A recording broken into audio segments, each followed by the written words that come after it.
Bismillahirrahmanirrahim. Assalamualaikum warahmatullahi wabarakatuh. Baik, hari ini kita akan coba lebih mengenal yaitu tools alat pengolahan data penelitian. Ya. Nah, pada hari ini kita akan coba untuk lebih mengenal yang namanya adalah eh, SPSS atau lebih disingkat ya bahasa Inggris Statistical Product and Service Solution. Nah, ini adalah sebuah software ya di komputer yang tugasnya ini adalah untuk mengolah data statistik secara profesional. Jadi memang SPSS merupakan paket ya, paket program yang disediakan ya untuk mengolah dan menganalisis hasil data penelitian. Jadi memang dengan SPSS nanti kita sangat dimudahkan sekali mengolah data dan menganalisis data, kemudian diselesaikan dengan mudah dan cepat. Nah, ini fungsi SPSS yang paling mendasar ya. Jadi saya akan coba untuk membuat sebuah tutorial ya, bagaimana menjalankan program SPSS ini sendiri ya. Nah, yang pertama yang harus kita perhatikan adalah saya coba share screen layar. Nah, yang pertama harus kita perhatikan adalah seperti ini ya. Ketika tampilan layar kita seperti ini, maka langkah awal adalah kita menginstal program SPSS itu sendiri. Ya. Jadi untuk menginstal SPSS ini sendiri ada banyak cara yang bisa kita lakukan.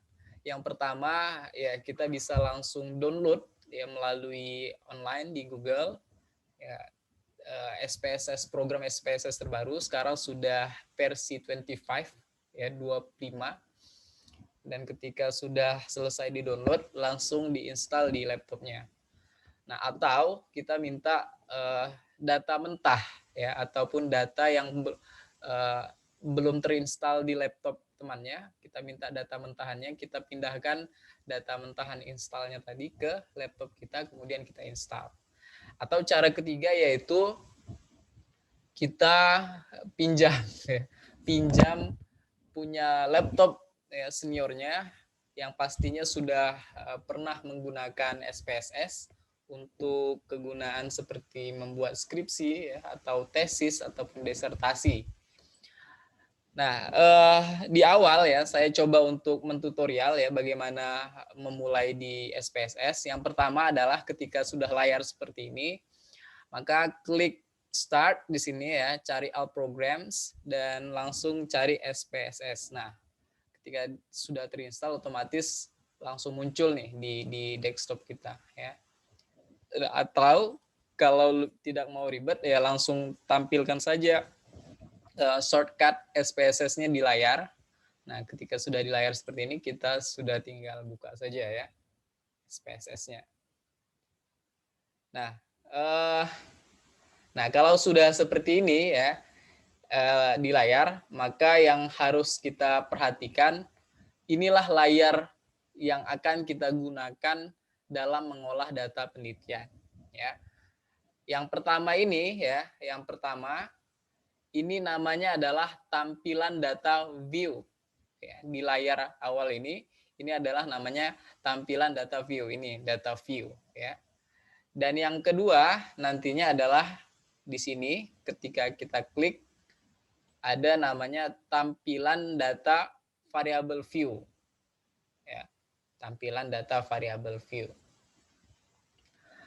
Jadi yang harus diperhatikan inilah lembar kerja awal untuk SPSS itu sendiri ya. Nah, kemudian di misalnya kita bahas satu persatu ya di variable view. Di sini ada name ya, kemudian type ya, white, decimal, label, values, missing, column, legend dan measure. Nah, yang pertama adalah name. Name di sini adalah nantinya kita akan memasukkan variabel ya. Variabel dengan memakai huruf kecil ya yang memang tidak memakai spasi dan maksimal 8 huruf di sini ya, di name ini. Jadi nanti fungsinya adalah ketika sudah kita input di sini, maka akan tampil di data view. Nah, kemudian di tipe ya, tipe di sini nanti tipe data ini kita boleh pilih. Biasanya bentuknya adalah numerik ya. Bisa juga koma dan sebagainya, tapi yang wajib kita pilih adalah bentuknya numerik. Nah, ini ya. Nah, yang ketiga adalah wide. Ya, wide di sini adalah lebar kolom. Atur sesuai memang kebutuhan kita nantinya. Ya. Nah, kemudian desimal ya. Desimal. Misalnya saya contohkan saja ya, misalnya variabel x1 ya, x1. Maka akan tampil seperti ini ya. x1. Jadi ada numerik, wide-nya lebarnya 8 gitu ya, kemudian desimalnya sesuai dengan kebutuhan ya. Di belakang koma misal 0 ya, atau misal 0, 1 atau 2 begitu. Kemudian ada label. Nah, label ini nanti fungsinya adalah sebagai membuat keterangan atau penjelasan terkait memang nama variabel yang diinginkan ya di data view-nya nantinya. Kemudian ada values ya, value. Value ini adalah fungsinya pemberian label atau pengelompokan data ya. Kemudian ada missing ya, missing di sini kesalahan atau yang diabaikan. Nah, kemudian ada terakhir ada kolom. Kolom di sini fungsinya adalah untuk lebar kolom dalam pengetikan data itu sendiri. Ya, kolom. Ya, ini kolom ya. Ada 8 berarti. Nah, dan terakhir ada eligen. Eligen ini rataan ya yang ingin kita buat. Rataan pengetikan data bisa rataan tengah ya, bisa rataan kiri ataupun rataan kanan. Dan terakhir ada scale measure. Ya, ini adalah jenis data yang ingin kita olah. Bisa bentuknya skala gitu ya, atau bentuknya ordinal, atau bisa juga bentuknya dalam data nominal. Nah, inilah yang harus difahami di menu variable view. Jadi memang di awal ini saya tidak minta Anda langsung mengolah data, tapi kita lebih mengenal ini dulu. Ya, apa fungsi name, type, wide, decimal, label, values, missing, column, eligen, dan measure. Ya. Tapi selanjutnya di sini juga ada ya, tampilan data view. Ini sama ya, tampilan data view ini sama.